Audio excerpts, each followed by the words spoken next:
Okay, सो काफ़ी multiple variety से ये क्वेश्चन पूछा जाता है कि एवरेज फिक्स्ड कॉस्ट कर्व की शेप क्या होती है, और जैसे TFC कांस्टेंट होता है वैसे ही क्या एवरेज फिक्स्ड कॉस्ट भी कांस्टेंट होती है। The answer is definitely no.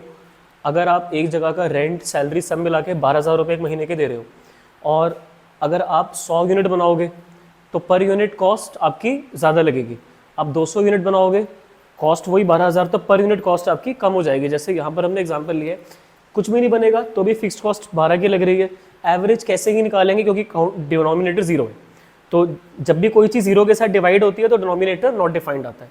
आज जब आपने 1 यूनिट बनाई, कॉस्ट आपकी 12 है, तो उसका एवरेज भी क्या है 12, पर 2 यूनिट पे कॉस्ट अगर 12 की फिक्स है तो पर यूनिट कितनी है 6, डिवाइड कर दिया।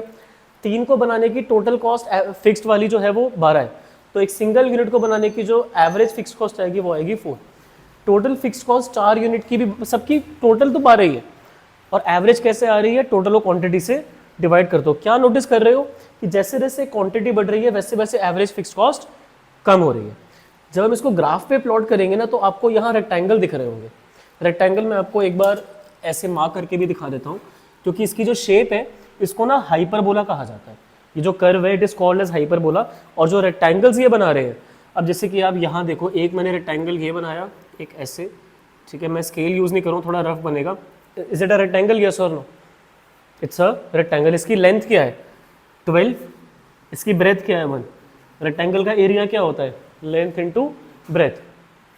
बेटा TFC को जब आपने क्वांटिटी के साथ डिवाइड करा था तो AFC आया था, हाँ या ना? AFC आपने कहाँ पर लिखा है, y एक्सिस पे। क्वांटिटी आपने कहाँ पर लिखी है, x एक्सिस पे। Quantity is always on the x axis. अगर आप इसको क्रॉस मल्टीप्लाई कर दो, जैसे कि TFC है, आपने लिख दिया इसको AFC मल्टीप्लाई बाय क्वांटिटी, ऐसा करा जा सकता है, हाँ या ना? बिल्कुल, क्योंकि अगर देखो 12 इंटू 1 12, 6 इंटू 2 12, 4 इंटू 3 12। जब आप TFC को क्वांटिटी से डिवाइड करते हो तो AFC आता है, जब AFC को क्वांटिटी से मल्टीप्लाई करोगे तो उससे TFC निकल कर आएगा, सिंपल एज दैट। अब अगर इसका हम एरिया देखें, इस पर्टिकुलर रेक्टेंगल का अगर हम एरिया देखेंगे, सो लेंथ इंटू ब्रेथ, इसकी लेंथ क्या है AFC, और इसकी ब्रेथ क्या है क्वांटिटी, तो इससे क्या निकल कर आ जाएगा, रेक्टेंगल का एरिया, जिसको हम बोलते हैं एरिया ऑफ रेक्टेंगल, और वो यही वाला एरिया निकलेगा। निकालना ज़रा इसका area, length 12, breadth 1, so 12 into 1 that is 12। ठीक है जी, अगला रेक्टेंगल बनाओ, ये वाला बन गया एक और रेक्टेंगल। ये वाली फिगर देखो, ये रेक्टेंगल जो मैंने अभी मार्क करा है दिस वन, इस वाले रेक्टेंगल की लेंथ जा रही है 6, ब्रेथ जा रही है 2, तो लेंथ 6 ब्रेथ 2, कितना एरिया आ रहा है इसका भी, सारे रेक्टेंगल का एरिया सेम आएगा, आप कितना भी निकाल लो। यहाँ पे आप ये वाला रेक्टेंगल बना के देखो, दिस वन, तो लेंथ इसकी 4, ब्रेथ 3, 4 इंटू 3 कितना आ गया 12। फिर आपने एक रेक्टेंगल बनाया यहाँ पे, ये है यहाँ 4 और ये है यहाँ पे 3, ठीक है, this is 3 and this is 4, 3 into 4 again how much you are getting 12। अब अगर आप इसको 2.40 तक भी लेके जाओ, थोड़ा सा अगर यहाँ से भी अगर आप देखोगे इसको थोड़ा सा अब, तो ये 5 तक चला गया और ये है 2.40, तो 2.40 लेंथ और इसकी ब्रेथ जा रही है 5, it is also 12। Areas of all the rectangles are exactly the same because ultimately the length is average fixed cost and the breadth is quantity, and it will remain constant because TFC is constant.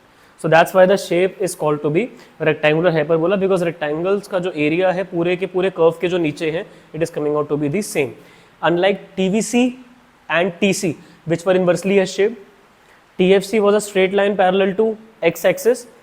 ABC, AC, MC all three were U-shaped, and this one alone is actually rectangular hyperbola. That's it for the explanation of AFC. हाँ जी, which one? This one. देखो square होता है जिसका length और breadth दोनों opposite sides are equal, but यहाँ पर अगर आप देखोगे this is 6 and this is 2, graphically it might look same, but यहाँ पर आपने 1 का गैप लिया और वहाँ पर आपने 2 का गैप लिया। So in that sense square is something which opposite sides are equal, in rectangle opposite sides are equal. Square में तो सब कुछ बराबर हो जाता है ना, चारों एरिया मतलब चारों लाइंस का सेम होता है ना, यहाँ पे लेंथ आपकी 6 है बट ब्रेथ आपकी 2 है, that's why it's a rectangle.